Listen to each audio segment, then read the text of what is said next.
ये तो तब भी रहता है ना, अगर ये आप कर भी लें तब भी बुढ़ापा तो आता ही है, तब भी 2 कदम चलना मुश्किल होता है, वो तब रहेगा, भी बीमारी तो आती है, वो तो फिर रहेगा। वो अंतर क्या हुआ?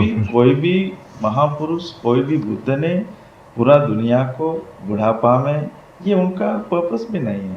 उनका पर्पस, बुद्ध पुरुष का पर्पस ये है, जिसके पास आँख नहीं है उनको आँख बताना, रास्ता बताना, जो उनके पास विजडम है।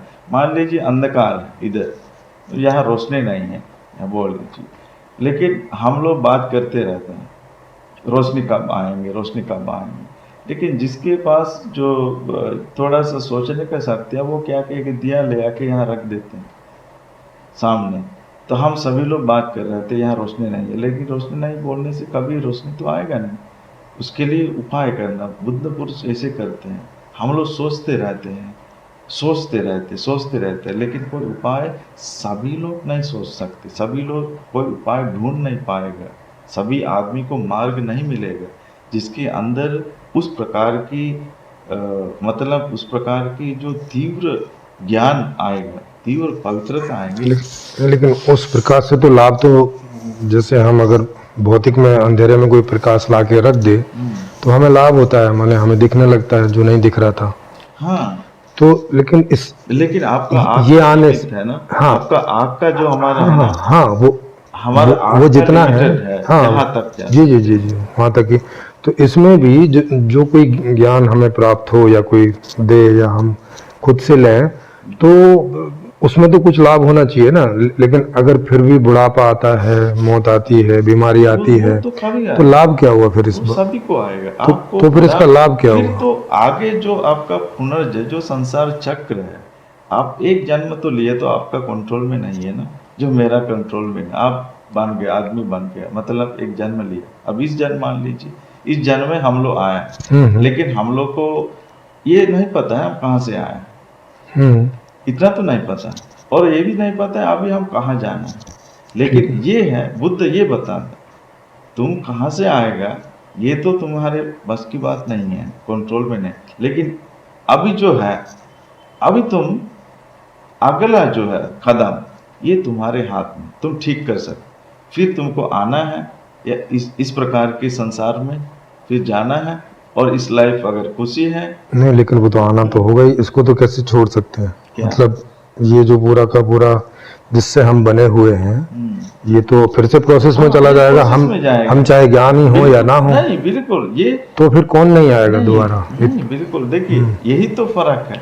देखिए, यही फर्क है हमारे, क्योंकि हम लोग का सोचने का शक्ति, जो सोचने का ढंग है, यही फर्क है। यही बहुत सारे लोगों को समझ में नहीं आता। नहीं तो फिर कौन है जो नहीं आएगा दोबारा? बिल्कुल नहीं, ये तो फिर से आएगा। जो समझ गया वो नहीं आएगा, जो समझ नहीं गया वो आएगा संसार में। नहीं तो क्या इससे अलग कोई है जो समझ गया और वो अब नहीं आएगा? बिल्कुल है। तो वो फिर कहाँ रहता है समझने के बाद? नहीं, समझने के बाद कुछ है नहीं। आप मान लीजिए, समझने कुछ है नहीं। अजय मान लीजिए हमारे ये बल्ब है, हम लोग, हमारे पास रोशनी है अभी, अगर ये बल्ब बंद कर दे तो आप कह सकते हैं ये रोशनी कहाँ चले गई? हाँ, ये कहाँ चले गई? इसमें पैदा हो रही थी रोशनी इलेक्ट्रिक की वजह से, इलेक्ट्रिक हाँ, आ रही थी तो पैदा हो रही थी। हाँ, अब इलेक्ट्रिक नहीं आ रही है तो पैदा नहीं हो रही है। नहीं हो रहा है। हाँ, इसी जैसा तो है। लेकिन ये तो जब ये डेड होता है, हाँ, बॉडी बिखर जाता है, हाँ, तब भी ऐसा ही हो जाता कहाँ है। जाएगा फिर, ये बताइए। ये इन्हीं पंच तत्वों में चला, मतलब जो तत्व उन्हीं में चला जाएगा। हाँ, अभी भी चला जाएगा, तब भी चला जाएगा, तब चला जाएगा मरने पर। हाँ, लेकिन ये इकट्ठा हो जाता है ना। ज्ञानी पुरुष जब होता है, हाँ। ये इकट्ठा नहीं होता। तो ये कहाँ जाएगा फिर अगर इकट्ठा नहीं होगा तो? हाँ, ये शरीर अपने आप, ये शरीर जीवन मत समझिएगा, शरीर एक हिस्सा है, यही तो फर्क है। हमारे जो मिसअंडरस्टैंडिंग है, नहीं तो वो किससे बना हुआ है जिसको आप कह रहे हैं कि वो शरीर से अलग कोई, वो किस चीज से बना हुआ है? शरीर से अलग, इसीलिए तो बात है। हाँ, हमारे जो वही। ये सारे जो मिसअंडरस्टैंडिंग है, हमारे जो इग्नोरेंस है लोगों के अंदर, एक्चुअली इस मैटर को लेकर, हाँ, ये शरीर को लेकर, क्योंकि ये इतना सेंसिटिव है, और सेंसिटिव भी है, इतने आप तीव्र है, मतलब इतने ये अंडरस्टैंडिंग के लिए बहुत डीप है, बहुत डिफिकल्ट है। क्योंकि ऐसे लगेगा ये शरीर, ये यही लाइफ है, टोटली लाइफ है हमारा, जो हमको मिला है, जो मांस है, जो मज्जा है, जो खून है, ये हमारा लाइफ है। एक्चुअली ये जो है एक पार्ट है जो पंच तत्व, ये सब जानते हैं इसको, और साइंटिस्ट हम लोग से ज़्यादा जानते हैं, जी। जो आज के जो स्टडी करने वाले क्योंकि ये सवाल मैं आपसे इसीलिए पूछ रहा हूँ क्योंकि इसी में सबसे ज्यादा दुविधा है, कंफ्यूजन है। बहुत है, हाँ, बहुत है ये तो बिल्कुल। इसीलिए अगर ये क्लियर हो जाए हाँ तो जी। बाकी उतना मुश्किल नहीं है। मुश्किल नहीं है, मुश्किल हाँ, नहीं है क्योंकि ये बेसिक है। बिल्कुल बिल्कुल, ये बहुत तो इम्पोर्टेंट टू अंडरस्टैंड। तो इसी बारे में आप थोड़ा बताइए हाँ, कि देखिए। ये जो शरीर से अलग जिसकी आप बात कह रहे हैं वो किस चीज का बना हुआ है? क्योंकि इसके बारे में तो सब जानते ही हैं कि ठीक है, नहीं सब हवा पानी देखिए, इत्यादि का। आप जो एक कहते हैं आज के जो साइंस, हम तो साइंटिस्ट नहीं है, जी जी। और जो साइंस पढ़ा है उनको बहुत जानकारी होगी, जो ब्रेन कहते हैं। तो ब्रेन एक विजिबल बोलते हैं, लेकिन जो फीलिंग्स है ये विजिबल है क्या? हाँ, लेकिन ये भी ब्रेन के फंक्शनिंग है। लेकिन विजिबल तो नहीं है। नहीं, विजिबल है मतलब कैसे visible? मशीनों से विजिबल होता है। नहीं, फीलिंग्स विजिबल नहीं है। फीलिंग्स है, ये बहुत सेंसिटिव है, ये आपको फील होता है। हाँ, फील आपको होता है। फील होता है। हाँ समझ गए ना? जो मशीन नहीं है, आपका मशीन को छोड़ दीजिए। हाँ, तो मशीन ठीक। तो एक बना हुआ एक चीज है, नहीं, मतलब लेकिन जो आप वैज्ञानिक दृष्टि से बोल रहे थे तो मान बोल लीजिए रहा हूँ मैं। लेकिन जो आप देखिए जो ब्रेन है, ब्रेन का हिस्सा हिस्सा करके लोग जो एक्सपेरिमेंट कर सकता है, ब्रेन का जो हिस्सा इस प्रकार की। लेकिन जो कॉन्शसनेस है, जो बोलते हैं कॉन्शसनेस है, तो कॉन्शसनेस है, ये आपको कॉन्शसनेस का पार्ट अलग है। जैसे हमको अभी लाइफ बोलता है, इसका एक कॉन्शसनेस कहते हैं। एक कॉन्शसनेस का भी एक स्टेजेस है, ये बेसिक कॉन्शसनेस जो कहते हैं अभी हमारे शरीर में कॉन्शसनेस है, आई एम कॉन्शसनेस। लेकिन कभी कभी ऐसा होता है, उसको विज्ञान भी कहते हैं, एक शब्द है विज्ञान। हाँ, पाली भाषा में। पाली भाषा जी जी। विज्ञान कहते यस हैं यस। इस चीज को। जी जी। तो इस प्रकार के जो, लेकिन हम लोग का जो धर्म के अनुसार जो कॉन्शसनेस कहते हैं, इसका बहुत विस्तार रूप का है, एक बताया गया, बहुत नहीं विस्तार तो रूप से बताया। क्या ये इस बॉडी से नहीं पैदा हो रहा है? मतलब जैसे बिजली और ये जो है इसके मेल से प्रकाश पैदा होता है, हम्म। तो क्या ये जो बॉडी है इसी की जो देखिए, इसको आपको बहुत सारे उदाहरण हम लोग दे सकते हैं, लेकिन जो जैसे बच्चा जन्म लेता है, आपको ओरिजिनलिटी जाना पड़ेगा इसको जानने के लिए। और बहुत सारे लोगों का कंफ्यूजन भी है इस मैटर पे, कंफ्यूजन भी है।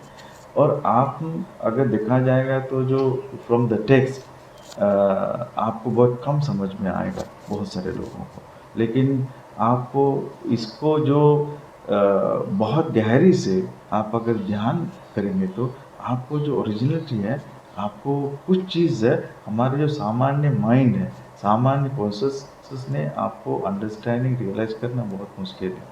आपको थोड़ा उसको डीप मेडिटेशन में आप जाएंगे, धीरे धीरे आप एक जो माइंड का धीरे धीरे धीरे धीरे जो बाहर हमारा जो बहुत सारे थॉट्स हैं, थॉट्स कम होते होते होते होते एक एकाग्रता हो जाता, एक एकाग्रता हो, उसी एकाग्रता में हमारा रियलाइजेशन जो है मोस्टली बहुत क्लैरिटी आ जाता है हमारा रियलाइजेशन का। बहुत जो कन्फ्यूजन पार्ट है ये नहीं रहेगा, क्योंकि सेल्फ रियलाइजेशन उसको कहते हैं, जो विद इन जो एक रियलाइजेशन आ जाता है, जो मशीन से नहीं आएगा, जो मशीन से आपको अंडरस्टैंडिंग नहीं कर पाएगा। इसीलिए जो जो पुराने जो बहुत सारे चीज़, अगर हम आज के जो जो साइंटिफिक रिसर्च में अगर देखा जाएगा तो वो साइंटिफिक रिसर्च है बहुत आधुनिक है। ये जो अकेले जो सेल्फ रियलाइजेशन करके करके लोगों के अंदर जो आ जाता है, ये आपको इससे एनालिसिस नहीं कर सकते, आपको उसको आंसर भी नहीं मिलेगा, कन्फ्यूज हो जाएगा, आपको लगेगा क्या बोल रहे हैं, इसमें कुछ वो नहीं, क्योंकि आप उस दिशा में नहीं हैं, आप उस वहाँ तक आप नहीं पहुँचे हैं। इसलिए लोगों को दिक्कत हो जाता है। ये शरीर और ये माइंड का, जी दोनों का मैटर, माइंड और मैटर, ये दोनों का जो कन्फ्यूज़न है, दुविधा जो माइंड में, तो ये अंडरस्टैंडिंग करना आपको आसानी नहीं है। और आपको जब तक आप कुछ चीज़ तक आप अंडरस्टैंडिंग कर सकते हैं, लेकिन मोस्टली आपको आंसर जो है, प्रॉपर आंसर आपको नहीं मिलेंगे, आपका कंफ्यूजन रहेगा। लेकिन धीरे धीरे आप खुद की, आपके अंदर थोड़ा इंटरेस्ट होना चाहिए, आपके अंदर इस मैटर को। देखिए इंटरेस्ट के बिना आएगा नहीं, हाँ, जैसे भूख के वो तो है ही बिना। है। मान लीजिए हमारे अंदर भूख है, हम्म, जब तक हमको भूख नहीं आएगा हाँ, तब तक हम फूड का इंटरेस्ट नहीं इंटरेस्ट करेंगे, नहीं जाएंगे लेंगे। नहीं उधर। जी, हाँ, तो ठीक इस बात है। प्रकार के जीवन का भी जब तक हमको लक्ष्य, अगर इसमें कुछ अगर है, अगर हमको मीनिंग ढूंढना है इस लाइफ का, एक इन जगह हमारे अंदर, सबके अंदर आएगा नहीं। और कम से कम अगर 100 है तो आपको आ सकता है 1%, हाँ, कोई नहीं, वो तो और 1000 है देख तो लिया आपको होगा। 1। इस प्रकार की है। इसलिए जो माइंड है, माइंड का मैटर है, ये इनविजिबल, ये एक्चुअली इसका कहीं एक है हार्ट है, दूसरा है आपका ब्रेन है। ये दोनों का हमारा बॉडी का बहुत इम्पोर्टेंट फैक्टर है। लेकिन जो माइंड जो पार्ट है, ये माइंड आप कहीं भी इस प्रकार के हमारे जो ये जो आई से हम दिखाई नहीं देगा। जो माइंड है ये आपको ब्रेन देख सकता है, क्योंकि ये part of the body brain. तो जैसे बुद्धा उसमें बोलते हैं कि भाई इससे ये विज्ञान बनता है, हाँ, तो वो तो ऐसा करके बोलते हैं कि हाँ, एनर्जी, तो वो इसी को तो मैं कह रहे हैं ना, वो आपको मतलब कॉन्शियसनेस को तो बोल रहे हैं ना, बनता है देखो, ये। वो तो बुद्ध बोलता है, हाँ, क्योंकि बुद्ध हो गए, नहीं तो उनकी बात क्योंकि वो को तो हम रियलाइजेशन हो तो गए। नहीं, वो ठीक है। हाँ। मतलब हम लोग उनकी बातों को ऑथेंटिकेट मान के चले कि भाई वो जो बोल रहे हैं रियलाइज करके ही बोल रहे हैं, उसी आधार पे। तो ये कॉन्शियसनेस तो पैदा हो रही है इन आंख नाक के की जो प्रक्रियाएं हैं, जो जो 5 सेंसेस हैं, इनके द्वारा पैदा हो रही है ना। जी। तो ये तो जब ये शरीर डेड हो जाएगा तो इनकी प्रक्रियाएं बंद हो जाएंगी अपने आप, तो बंद हो जाएंगी तो वो तो विज्ञान पैदा होना अपने आप बंद हो जाएगा। तो फिर अलग से साधना करने का क्या मतलब रह जाता? अलग से माइंड कैसे कैरी करता है दूसरी जगह में? नहीं, फिर तो वह जो आप अगर ये 5 सेंस को आप रियलाइज करोगे, 5 सेंस पूरा, फिर आपको 5 सेंस तो रहेगा आपका जब तक ये बॉडी है। हाँ, जब तक बॉडी है जो आखिरी तक आपका 5 सेंस रहेगा, वो कंटिन्यू है वहां तक। लेकिन आपके जो जन्म लेने का शक्ति भी चाहिए, जो पुनर्जन्म के लिए, अगर नेक्स्ट लाइफ आप बात करें, नेक्स्ट लाइफ के लिए एक कुछ एनर्जीज चाहिए। वो एनर्जीज क्या है? हमारा 5 इंद्रिया से जो हम एक्युमुलेट करता है, 5 इंद्रिया से जो एक्युमुलेट करता है। मान लीजिए हमारा आई कॉन्शियसनेस हो गया, हमारा नोस है, नोस कॉन्शियसनेस हो गया। इस प्रकार की जो हम क्या देख रहे हैं, मान लीजिए हम कोई रूप देख लिया, हम रूप को मान लिया हाँ ये इतनी ब्यूटीफुल मान लीजिए, और हम देख अगली, तो ये दोनों धारणा हो गया मेरे अंदर, धारणा हो गया। आप कोई गाना सुना है या कोई भी चीज़ सुना है, आपको लगा अच्छा लगा, तो जो अच्छा लगा तो आपके अंदर एक स्टोर बन जाते हैं, जो अच्छा फीलिंग आ जाता है। कुछ अच्छी चीज़ है तो अच्छा फीलिंग, हाँ, कुछ और बुरा नेचुरल है, बुरा है तो जो नेचुरल है, तो इसमें मन में एक हिस्सा बन जाता है हमारे, जो एक हिस्सा बन जाता है। लेकिन वो भी तो डेड हो जाएगा ना जब मरेंगे तो, क्योंकि तो बोल रहे वो भी तो किसी स्थूल में ही हैं, होता है। हम बोल रहे हैं existence, how we exist, how we exist. क्योंकि एग्जिस्ट करने के लिए आपको, जैसे शरीर को आप मान लीजिए, शरीर को भोजन नहीं मिलेगा तो क्या होगा? सस्टेन नहीं कर पाएगा। हाँ, एक्चुअली कितना दिन चलेगा? यस। सेम इसी प्रकार है, अगर जो माइंड है, अगर हम माइंड का भी भोजन है, जैसे शरीर का और माइंड का भी भोजन है। माइंड का हमारा चेतना है, और हमारा थॉट्स है, और हमारा जो विचार है, ये माइंड को एग्जिस्ट करने के लिए भी तो ये सब चाहिए, अदरवाइज माइंड एग्जिस्ट नहीं होता। माइंड बॉडी से केवल एग्जिस्ट नहीं होता, जो शरीर को हम भोजन देते हैं। इस प्रकार के हम एक उदाहरण है, मान लीजिए प्रेम, तो प्रेम एक माइंड के लिए भोजन है। तो जब प्रेम मन में आ जाता है, आप प्रेम की ओर बढ़ते हैं। उस प्रकार की किसी के मन में आ जाए तो नफरत मान लीजिए, और नफरत दूसरा एनर्जी है जो माइंड को एक्सिस्ट करने के लिए। तो ये दोनों एनर्जीज है। इस प्रकार की हमारे जो एनर्जीज काम कर रहे हैं, मान लीजिए चेतना के थॉट्स के माध्यम से, जो हमारे सोच विचार के माध्यम से क्या एग्जिस्ट हो रहा है, एग्जिस्ट हो रहा है एनर्जीज। तो फिर ये माइंड इसके साथ अटैच क्यों होता है? अगर ये इतनी दिक्कत है इसके साथ अटैच होने में, तो ऐसा सिस्टम प्रकृति में क्यों बना हुआ है कि माइंड लगातार अटैच हुआ चला जा रहा है बॉडी के साथ? देखिए इस प्रकार के बहुत सारे प्रॉब्लम्स, कंफ्यूजन हमारे अंदर आ जाते हैं एज द बिगिनिंग, किसी को भी आ जाता है, हम सबको इस प्रकार के। इसीलिए आपके मन में इस प्रकार निराशा, डिसअपॉइंटमेंट या आपको लगेगा इसमें इस प्रकार की मतलब कंफ्यूजन क्वेश्चन तमाम चीज़ लगेगा। इसलिए आपको थोड़ा बैठ के आपके बहुत संयम से आपको देखना होगा ये थॉट्स क्या होता है। आपको देखिए हाँ। हम लोग अगर देखने लगेगा तो धीरे धीरे आपको लगेगा हाँ ये थॉट्स हैं, इससे हमारे अंदर खुशी जैसा कुछ फीलिंग आ जाए, इस प्रकार की थॉट्स हमारे अंदर आने से गुस्सा आ जाते हैं फीलिंग।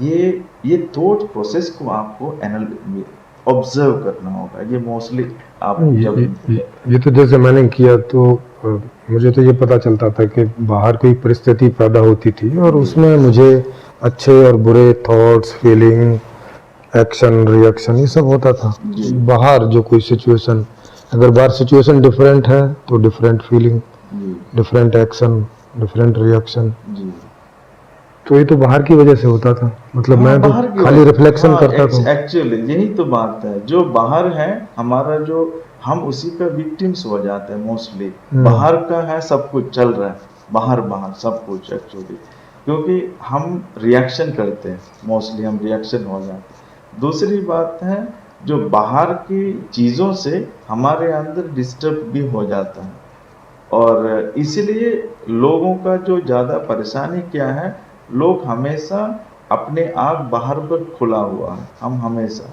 इसीलिए हम प्रभावित हो जाते हैं। बाहर कोई भी चीज़ चेंज हो जाएगा तो मान लीजिए अभी बाहर कोई जा रहा है, मान लीजिए हम लोग इधर हैं, अगर उसका नज़र जिस प्रकार की हमारे की ओर देखते तो हमारे अंदर कुछ प्रभावित हो थोड़ा, इस प्रकार की क्यों ये आदमी हमारे की ओर देख रहे हैं। तो देखिए ये हम सोचने का ढंग से है, लेकिन बाहर का चीज़ ऐसे चलेगा, बाहर का कभी बदलाव नहीं होगा। जैसे बाहर लोग चल रहे हैं, पेड़ पौधे हो रहे हैं और जानवर है, शब्द है, ये सब चलता है दुनिया में, लेकिन हमको देखना क्या है। अगर आपके अंदर इंटरेस्ट है तभी होगा, अगर इंटरेस्ट नहीं है तो आप इंटरेस्ट नहीं लेंगे। तो बुद्धा ने कुछ इस बारे में बताया कि ये बाहर जो चलता है ये क्यों चलता है, क्या इस तरफ उन्होंने हाँ, कुछ बताया इसको? बुद्ध ने बताया बाहर बाहर ये नेचर है, बाहर के नहीं तो ऊपर जैसे लेकिन देखिए क्यों चलता है, नेचर तो है मगर क्यों चलता है? क्यों चलता है ऐसा, ये तो इस पर बुद्ध ने बताया है। जो भी चीज़ दुनिया में चल रहा है ये एक तुम्हारे बना हुआ कारण नहीं है, दुनिया का जब से पैदा हुआ है दुनिया का चल रहा है। हाँ, ये लेकिन ये कब से चल रहा है इस प्रकार मतलब जब से भी चल रहा हो मगर किस कारण से चल रहा है? नहीं, इसका कारण अलग से नहीं कोई विशेष बताया। रूप से नहीं बताया नहीं है, बताया। क्योंकि हम लोग को बताया। तुम अभी देखो दुनिया में क्या हो रहा है, तुम कभी समझ में नहीं आएगा कभी भी, और बुद्ध को समझ में आया होगा फिर भी बुद्ध ने बताया नहीं, क्योंकि बुद्ध के पास ऐसा भी उन्होंने जवाब दिया है, जो चीज़ अभी इस लाइफ को समझने के लिए ज़रूरत है हम उसी चीज़ को बताते हैं। मतलब बहुत सारे अनावश्यक प्रॉब्लम हम लोग के मन में आ जाता है, जिससे आदमी को सेटिस्फेक्शन नहीं होता है कभी भी।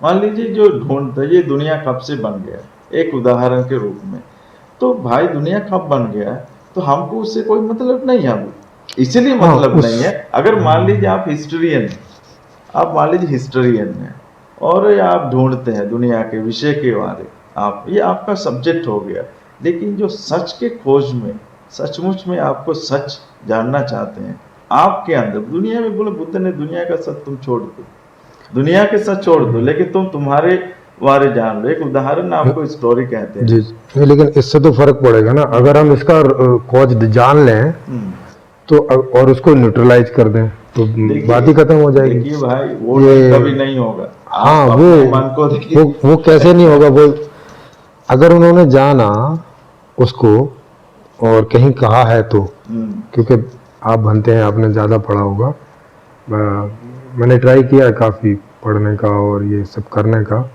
काफ़ी एक्सपीरियंस भी किया है। तो और लेकिन वो ये चीज़ मुझे वहाँ कहीं नहीं मिली। तो नहीं देखिए आपको इसलिए नहीं मिले, आप जो जिस रास्ते में आप छानबीन किया है वो मिलने का नहीं है, पहली बात है।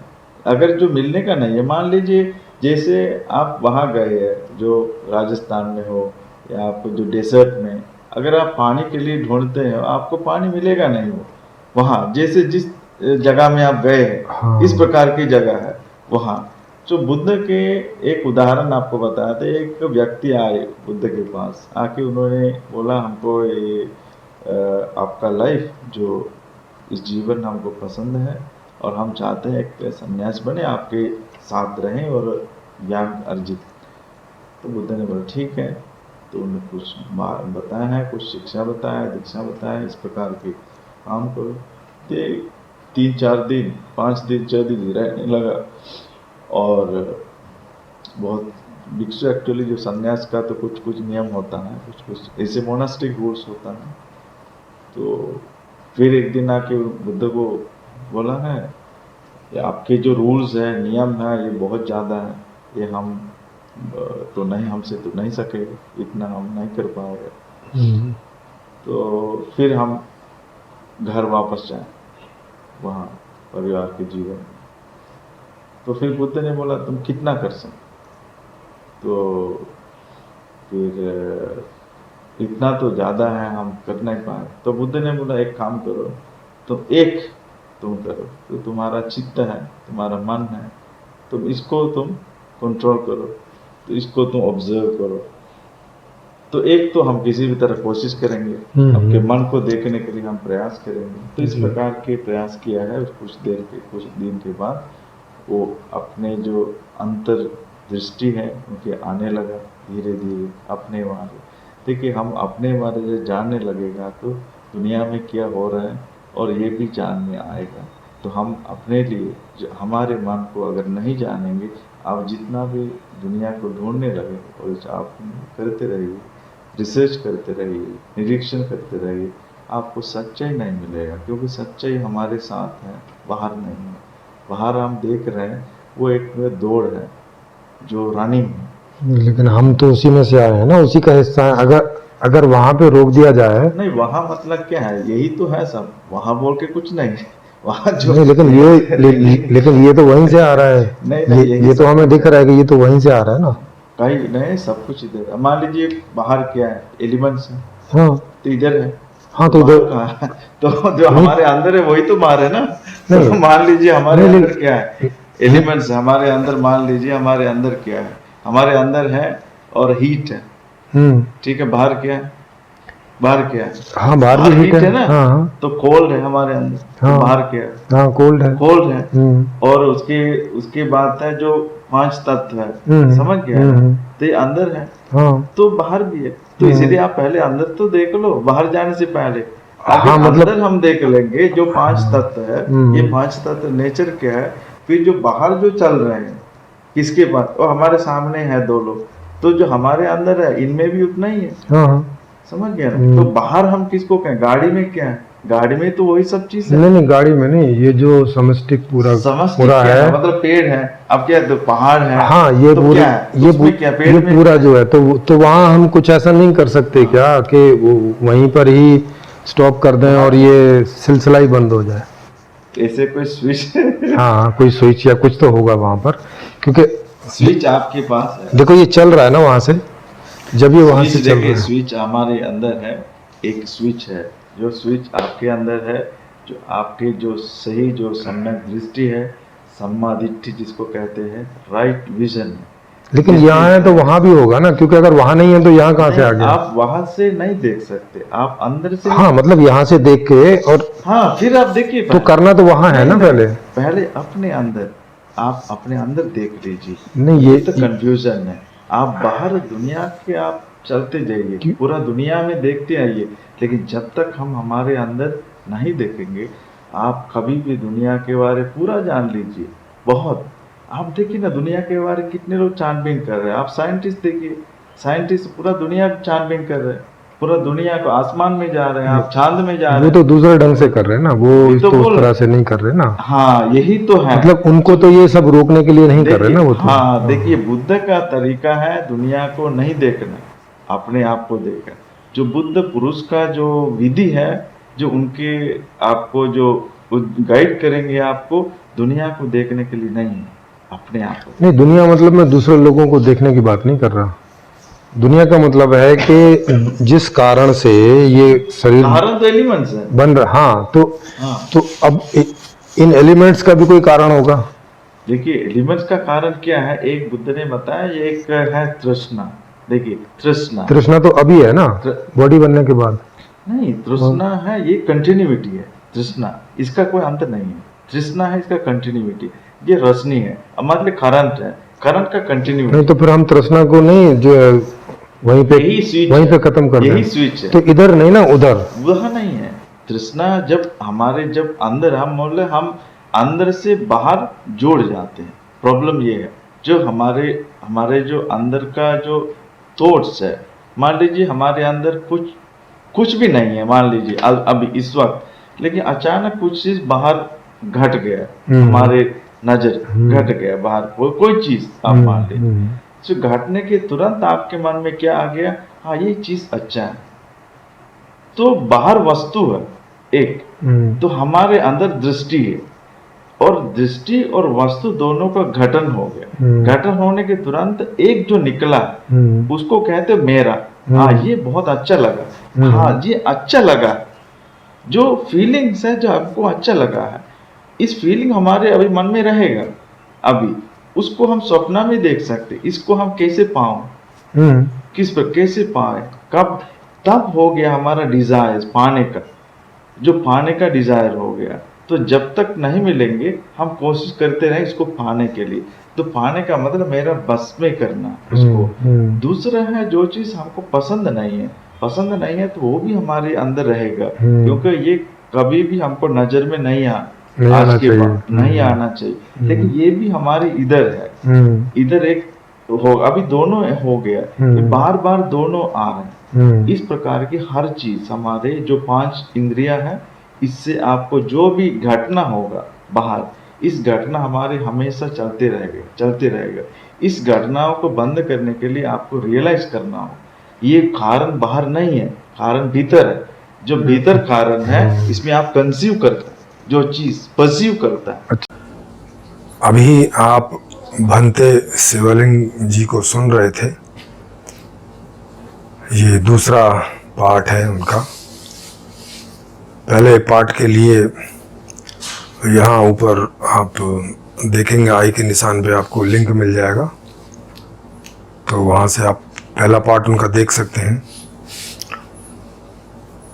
पहला पार्ट था उनका कि जीवन का उद्देश्य क्या है, उस पर केंद्रित था। अभी जो ये दूसरा पार्ट आप देख रहे हैं, आपने देखा, ये है कि भाई पुनर्जन्म होता है क्या, और ये पुनर्जन्म की बात क्यों उठती है, क्योंकि ये कहते हैं कि साधना करो निर्वाण पाना है ना। क्योंकि बुद्ध धर्म में 2 तरह की बातें सुनने में आती हैं। एक बातें सुनने में आती हैं कि कोई आत्मा जैसी कोई चीज़ नहीं होती, तो उसका मतलब है कि पुनर्जन्म भी नहीं होता, और तो फिर साधना करने का भी कोई मतलब नहीं है ना, क्योंकि ये शरीर मरेगा, बात खत्म हो जाएगी। लेकिन ये जो भंते शिवलिंग जी हैं, इनका कहना है कि नहीं, पुनर्जन्म तो होता है, उसे ये आत्मा नहीं कहते, उसे ये माइंड बोलते हैं या मन बोलते हैं हिंदी में, कि मन है, माइंड है, वो इस शरीर के मरने के बाद भी कैरी होता है। और कैरी किससे होता है? जो आपकी वासनाएं होती हैं, जो आपकी तृष्णा होती है, उसको वो कंटिन्यू करता है, और उसके आधार पे अगला जो जीवन है, अगला जो जन्म है आपका, वो उससे निश्चित होता है, ऐसा इनका कहना है। तो अब बुद्ध की तो बातें एक ही हैं, वहाँ तो कोई 2 तरह की 4 तरह की बातें होंगे नहीं, क्योंकि बुद्ध तो एक ही थे। तो जो भी बातें करते होंगे या जो भी उनकी बातें लिखी होंगी, वो तो सभी के लिए लिखी होंगी। उन्हीं की बातों को पढ़ के, समझ के, साधना करके बुद्धिस्ट लोग ही 2 तरह की बातें करते हैं। एक करते हैं कि पुनर्जन्म होता है, एक करते हैं कि नहीं होता है।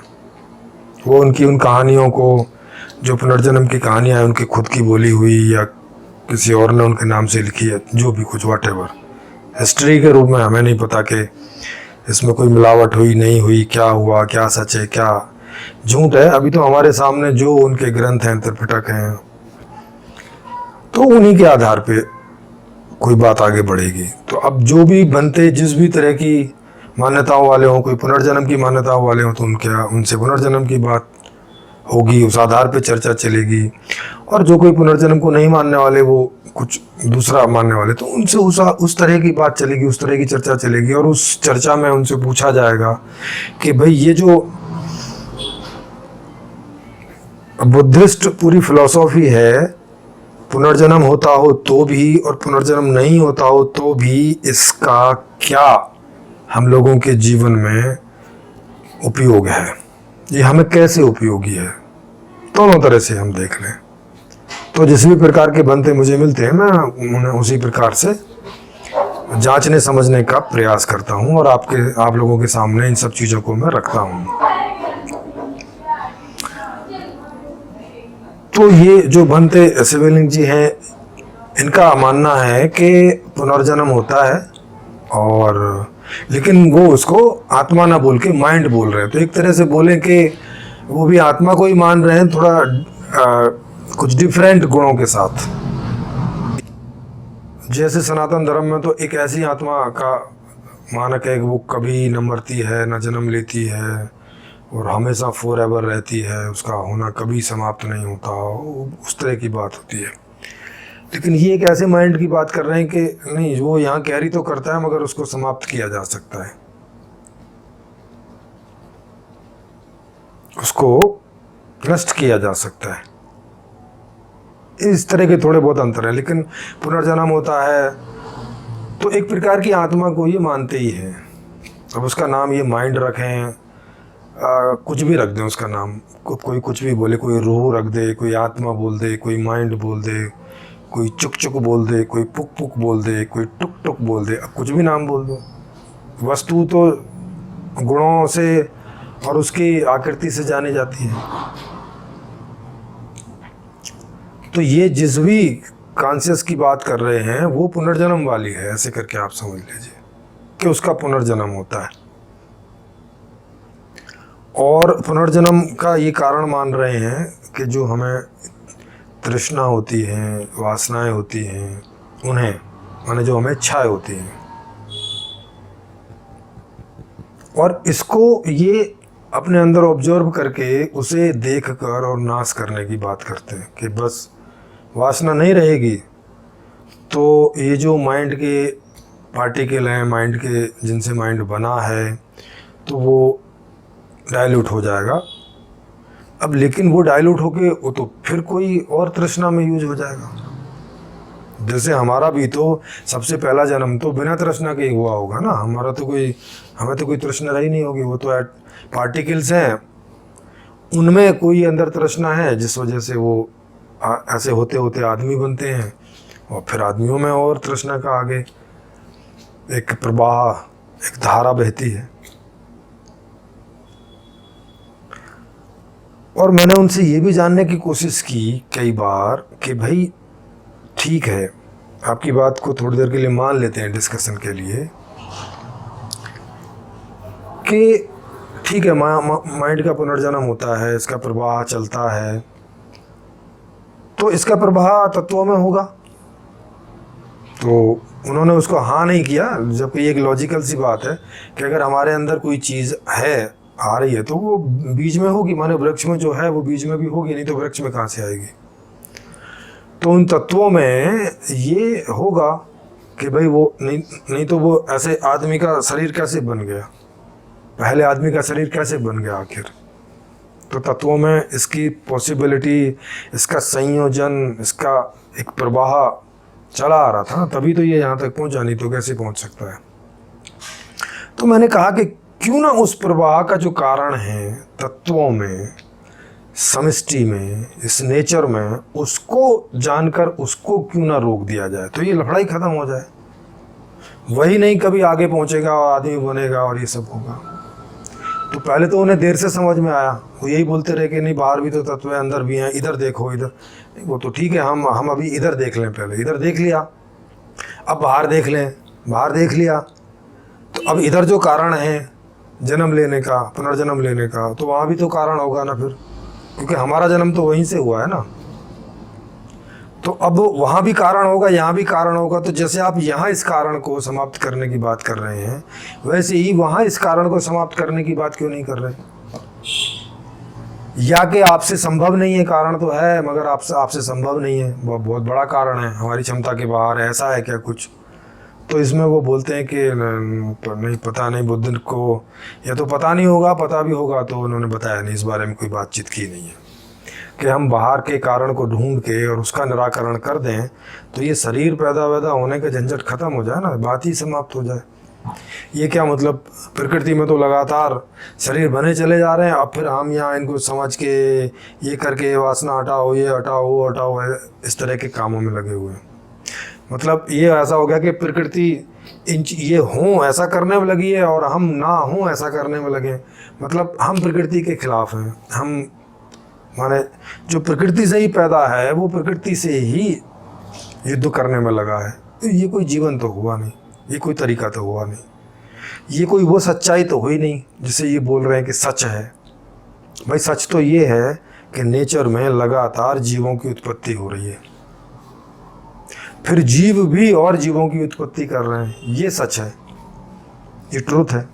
क्यों कर रहे हैं इसके भी हैं कि भाई हमें अच्छा लगता है, हम सुखी होते हैं। जैसा कि पिछले वाली वीडियो में आपने देखा होगा कि वहाँ जीवन का उद्देश्य सुखी होना है, और बंते जी कह रहे थे कि नहीं, कोई जीवन का सच उद्देश्य होता नहीं है, तो बनाना पड़ता है। भाई अगर ना होता तो ये वहाँ तक पहुँचता कैसे? जब कोई नेचर में उद्देश्य नहीं तो फिर ये बॉडी तक कैसे बात पहुँची, और बॉडी में कैसे उद्देश्य हाँ हम बना लेंगे अगर है नहीं है पीछे, तो बनाने की ज़रूरत क्या है, क्यों बनाएं हम? जो नेचर का प्रवाह है उसको क्यों ना चलने दें, उसमें क्या दिक्कत है? इस बारे में बुद्ध या तो उन्हें कुछ मालूम नहीं है, या तो वो बनते की भाषा में बोले तो उन्होंने कुछ बताया नहीं है। इसीलिए बहुत सारे ऐसे प्रश्न हैं जो बुद्ध या तो उन पर उन्होंने बातचीत नहीं की, उन्होंने उसको इग्नोर कर दिया, और या तो फिर ये कहें कि उन्हें उसका ज्ञान ही नहीं था, वो उनकी अवेयरनेस में थी ही नहीं ऐसी चीज़ें, और जो वो बता रहे थे वो पूरा का पूरा प्रकृति के विरुद्ध है, अगेंस्ट द नेचर है, विपरीत धारा है वो प्रकृति की, उससे लड़ने की बात कर रहे हैं। और वो ये भी कह रहे हैं कि भाई अगर आप केवल सुसाइड कर लें तो बात खत्म नहीं हो जाती। इसका मतलब है कि वो भी कहीं ना कहीं पुनर्जन्म को ही फेवर करते हैं, क्योंकि नहीं तो बड़ा आसान सा उपाय है। जैसे इसमें भी बनते बोल रहे थे कि हमारे जो कान, नाक, आँख, 5 ज्ञानेंद्रियां हैं, इनसे ही अंदर संज्ञा और विज्ञान पैदा होता है। ये जो मैं है वो इन्हीं से पैदा होता है। तो सीधी सी बात है, जब ये शरीर मर जाएगा, डेड हो जाएगा, तो आँख, नाक, कान तो काम करना बंद कर देते हैं, तो फिर संज्ञा में विज्ञान वो सब तो बनना बंद हो जाएगा। जब यहीं से श्रृंखला शुरू नहीं होगी तो अंदर तो चलेगी नहीं, तो बात तो खत्म होगी फिर वहाँ पे। तो माने इस शरीर के मरने के साथ ही बात खत्म हो जानी चाहिए। लेकिन ये साधना की और इसकी और उसकी बात कर रहे हैं, इसका मतलब है कि ये कहीं ना कहीं अंदर ही बात मान रहे हैं कि इसमें कुछ है ऐसा जो दूसरे जन्म के लिए कैरी करता है। यानी हाँ, कुछ भी वो ढंग से बता नहीं पाए कैसे करता है। ये जो बताया उसमें जो है उनके मानने वालों की 2 फाड़ हैं, 2 राय हैं। एक उसको ऐसे कहानी टाइप मानते हैं, या वो मानते हैं कि वो किसी और राजाओं ने उनके नाम से लिखवा दी, और एक मानते हैं कि नहीं ठीक है, उन्हीं की लिखी हुई। खैर ये तो उनके दोनों के मानने हैं, लेकिन हम तो दोनों ही तरीके से जानने का प्रयास करते हैं। तो अभी पुनर्जन्म होता है इस तरह से जानने का प्रयास करते हैं, क्योंकि ये बनते उसी की बात कर रहे हैं। तो अब अगर पुनर्जन्म होता है तो उसका बेस क्या है? तो उसका बेस ये बता रहे हैं कि ये जो तृष्णा पैदा होती है, ये जो वासना पैदा होती है, जो इच्छा पैदा होती है माइंड को, और माइंड ये बॉडी मरने के साथ भी नहीं मरता, वो मतलब केवल इनएक्टिव होता है, और फिर कहीं वैसा पाके और फिर से वो जो शरीर में फिर से एक्टिव हो जाता है, ऐसा उनका कहना। तो अगर ऐसा है तो फिर इसका भी कोई उद्देश्य होगा ना फिर, कि प्रकृति पहला शरीर दे रही है बिना किसी तृष्णा के। तो इसका मतलब है वो तृष्णा या तो प्रकृति में ही है, और या तो तृष्णा है ही नहीं है इनके हिसाब से, बनते जी के हिसाब से माने तो ये बता नहीं पा रहे कि अगर वहाँ तृष्णा नहीं है तो ये बात शरीर तक पहुँची कैसे। पहुंची है तो फिर वहाँ एम कैसे नहीं है? एम है। और जिस कारण से यहाँ तक पहला शरीर पहुंचा है, पहला शरीर को जन्म मिला है, तो फिर दूसरे शरीर को भी तृष्णा के द्वारा क्यों जन्म मिलेगा? वहाँ बिना तृष्णा के क्यों नहीं होगा? तो ये विरोधाभास है इनकी उसमें। तो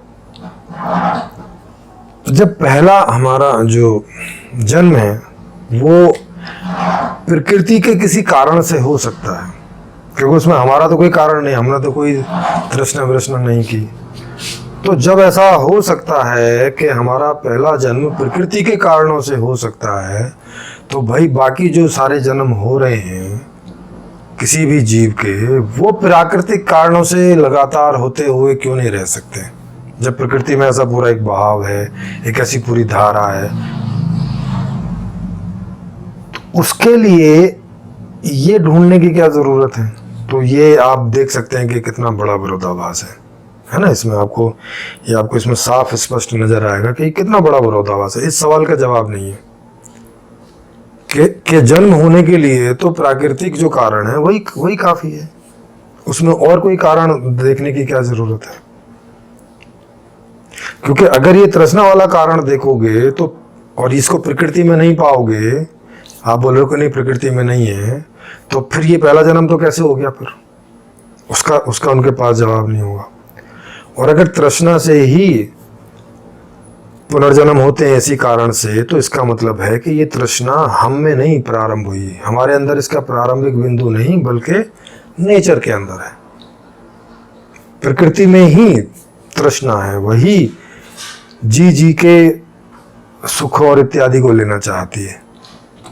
तो फिर वहां है तो ये मामला यहां से रोकने से तो रुकेगा नहीं, है ना? क्योंकि अगर इसका कारण प्रकृति में है, और प्रकृति का कारण का जब तक आप निवारण नहीं करते, अगर रोकना भी है तो ये तो रुकेगा नहीं फिर, है कि नहीं? तो ये जो इस तरह के इनके विरोधाभास और इनके तर्क का जो अंतर है, मतलब टूट रहा है बीच बीच में तर्क, समझ रहे हैं? तो तार्किक आधार से देखें या सम्यक दृष्टि के आधार से देखें। भाई सम्यक दृष्टि तो यही हुई ना कि जो हमें सब दिख रहा है उस सारे को समझें। ऐसा नहीं कि कुछ को छोड़ दिया, कुछ को इधर छोड़ दिया, कुछ को उधर छोड़ दिया, ऐसे तो कोई बात समझ आएगी नहीं ढंग से। वो तो फिर मानने वाली बात हो जाएगी भाई साहब, कि आपको जो लगे भाई मान लो। तो मानने से तो कोई कारण के निवारण होते नहीं। कारण के निवारण तो जानने से ही संभव है कि अगर आप जान पा रहे हैं उसका कारण और फिर उसका निवारण भी जान पा रहे हैं तो होता है। तो अगर प्रकृति में ये कारण गलत है और इसे बदला जाना चाहिए, तब तो उसका कारण जान के बदला जाना चाहिए। और अगर प्रकृति में ये कारण गलत नहीं है तो हमारे अंदर भी क्यों गलत होगा फिर? भाई कोई एंटिटी, कोई जीव, कोई जीवन सुखी होना चाहता है, इसमें क्या प्रॉब्लम है? इसमें क्या गड़बड़ी है? इसमें क्या गलत है बताइए? एक बच्चा है, वो बढ़िया बढ़िया से मिष्ठान खाना चाहता है, बढ़िया बढ़िया से कपड़े पहनना चाहता है, बढ़िया बढ़िया खेल खेलना चाहता है, बढ़िया बढ़िया सा जीवन जीना चाहता है, और बड़ा आदमी भी ऐसा करना चाहता है। इसमें बुरा क्या है? इसमें गलत क्या है? इसमें प्रॉब्लमेटिक क्या है? इसमें समस्या क्या है कि जिसके कारण में जो है इस तृष्णा को ही मारने को हम लोग घूम गए, एक तरह से जीवन को ही अंत करने को घूम रहे हैं। क्योंकि तृष्णा नहीं होगी, इच्छा नहीं होगी, तो फिर ये जीवन भी नहीं होगा ना। हम क्यों जी रहे होंगे? जीवित होने का कारण क्या रहेगा? फिर तो जड़ हो जाएंगे, उसको कोई इच्छा नहीं होती है इस तरह की जैसे हमें होती है। उसकी तो नेचर की जो इच्छा है बस उसी के प्रयास में, मतलब उसी के उसमें चल रहा है वो आवेग में। तो ये इतना बड़ा विरोधाभास, इतना बड़ा अंतर जिसको वो पाट नहीं पा रहे, कोई ना किसी तर्क से पाट पा रहे हैं, ना किसी उससे, और बल्कि उसे को छोड़ ही देते हैं। और बुद्ध तो उसमें जाते नहीं होंगे, ऐसा तो है नहीं कि उनसे उस समय किसी ने सवाल नहीं पूछे होंगे, तो वो जाते नहीं होंगे, उन्होंने कुछ कहा नहीं होगा। और अभी के बंदों से बात करते तो वो कहते हैं उन्होंने कुछ कहा नहीं है। और भाई इन चीज़ों को तलाशना, खोजना बहुत मुश्किल है, कोई बुद्ध जैसा आदमी ही कर सकता है। ऐसा उनका कहना होता है। तो माने ये उनके बूते की बात नहीं है, ये उनके बस की बात नहीं है कि या उनकी क्षमता में होने वाली बात नहीं है। और ये जो मैंने विभिन्न भंतों के इंटरव्यू लिए हैं और आगे भी हम लोग भविष्य में लेंगे, तो उससे भी ये बात क्लियर होगी कि उनके बस की बात नहीं है कि जिन प्रश्न को बुद्ध आंसर नहीं कर सके या नहीं किए उन्होंने, तो उन्हें ये करें या ये कर सकें। उस चीज़ में उनका ना प्रयास दिखाई पड़ता है, ना ऐसा दिखाई पड़ता है कि वो अपने आप को उतना क्षमतावान समझ रहे हैं। वो जस्ट अपने आप को एक फॉलोवर लेवल के समझ रहे हैं और वो फॉलोइंग कर रहे हैं बस। इवन वो ये भी जानने समझने की क्षमता में नहीं अपने आप को पा रहे कि ये जो हमें बताया गया बुद्ध के द्वारा ये सही है, गलत है, इसका कोई उपयोग है, नहीं है। ऐसी जैसे बाकी दूसरे धर्म में बहुत सारे लोग होते हैं कि वो बस वो धर्म की किताबों में जो भी अतार्किक, इलॉजिकल, अवैज्ञानिक बातें, जीवन के विरोधी बातें वहाँ सब लिखी रहती हैं, तो वो बस उनको फॉलो करते रहते हैं और परेशान होते रहते हैं। तो वैसे ही यहाँ पर भी दिखाई पड़ता है। यहाँ पर भी मुझे अभी तक एक भंते ऐसा नहीं मिला मेरे पूरे जीवन में। मैं सन 2000 से लेकर 2011 तक साधु भी रहा, उसके पहले भी बहुत सारे साधुओं से मुलाकात की, इस दौरान बहुत की, उसके बाद में भी लगातार ये यात्रा जारी है। मुझे एक भी धार्मिक जिसमें नास्तिक और आस्तिक दोनों दर्शन वाले मौजूद हैं, मुझे एक भी ने ऐसा नहीं मिला कि जो इस गुत्थी को कहीं सुलझा पाने में अपने आप को सक्षम पा रहा हो या देख रहा हो। ऐसा एक भी आदमी दिखाई नहीं दिया। आपको दिखे या आप वो आदमी हैं, आप अपने आप को वैसा सक्षम और ऐसा मानते हैं कि बुद्ध जो गलत आंसर कर गए उन्हें ठीक कर सकें या उन्हें सही है ऐसा करके हमें एक्सप्लेन कर सकें, या जो जिन प्रश्नों के वो आंसर करने से बच गए या नहीं कर सके या नहीं किए कोई भी ढंग से, आप उनके आंसर कर सकें या कर सकते हो, ऐसी क्षमता में, ऐसी स्थिति में अपने आप को पाते हो, तो यहाँ ओपन मंच पर आपका स्वागत रहेगा। इस वीडियो के डिस्क्रिप्शन में एक उसका आपको लिंक मिलेगा टेलीग्राम ग्रुप का, उसको आप क्लिक करके और टेलीग्राम ग्रुप से आप जुड़ सकते हैं और वहाँ हमें ये आप बता सकते हैं कि ये आप यहाँ ओपन मंच पर कोई इस बाबत बात रखना चाहते हैं, तो आपको वो यहाँ मौका मिल जाएगा।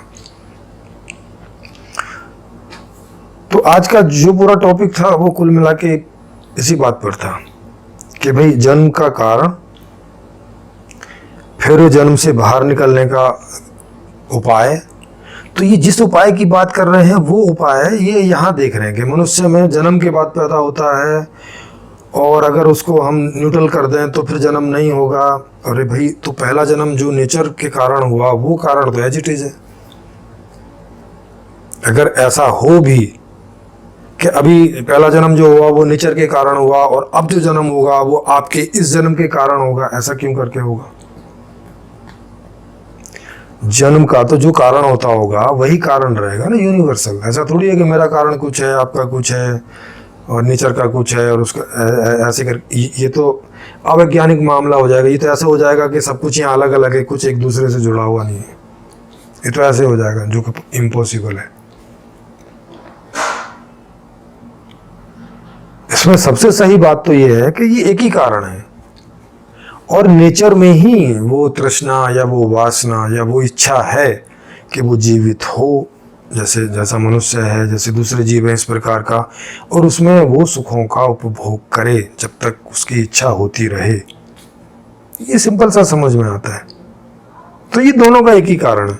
माने हमारे जन्म का कारण है कि हम सुखी होना चाहते हैं और अब हम जन्म होने के बाद में सुखी होने का ही प्रयास पूरी लाइफ करते रहते हैं। और आगे भी जो जन्म होगा वो जरूरी नहीं है, जैसे ये बोल रहे हैं पुनर्जन्म होगा, इनकी बात को मान भी लो, चाहे वो पुनर्जन्म हो चाहे नया जन्म हो, वो होगा तो सुखी होने के लिए। शुरू से ही वही कारण है, जीवन के दौरान भी वही कारण है कि हम सुखी होने का ही तो प्रयास करते रहते हैं सारे दिन, सारी जिंदगी। इसके अलग कुछ करते हैं क्या? आप कोई और इसके अलग कुछ करते हो तो मुझे आप बताइएगा। यहाँ आपका स्वागत रहेगा। तो ये दूसरा पार्ट इनका पूरा हुआ। अब तीसरे पार्ट की तरफ चलते हैं और उसका वीडियो आपको जल्दी ही आपके सामने होगा, पार्ट 3 करके आप ज़रूर देखिएगा। और आपको जो भी लगे आप यहाँ कमेंट कर सकते हैं, और कमेंट में क्योंकि सारी बात कहना फिर हमारे द्वारा भी उसका आंसर होना कमेंट्स में इतना पॉसिबल नहीं हो पाता, क्योंकि ये दर्शन की बात है, कोई छोटी मोटी बात नहीं है।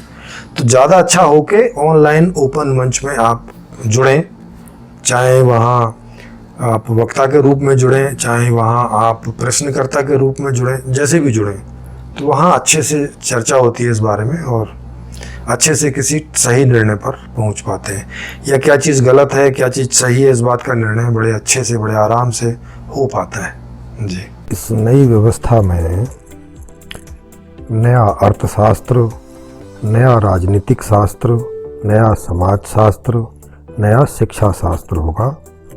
नया अर्थशास्त्र में नई मांग नीति, नई उत्पादन नीति, नई आपूर्ति नीति होगी।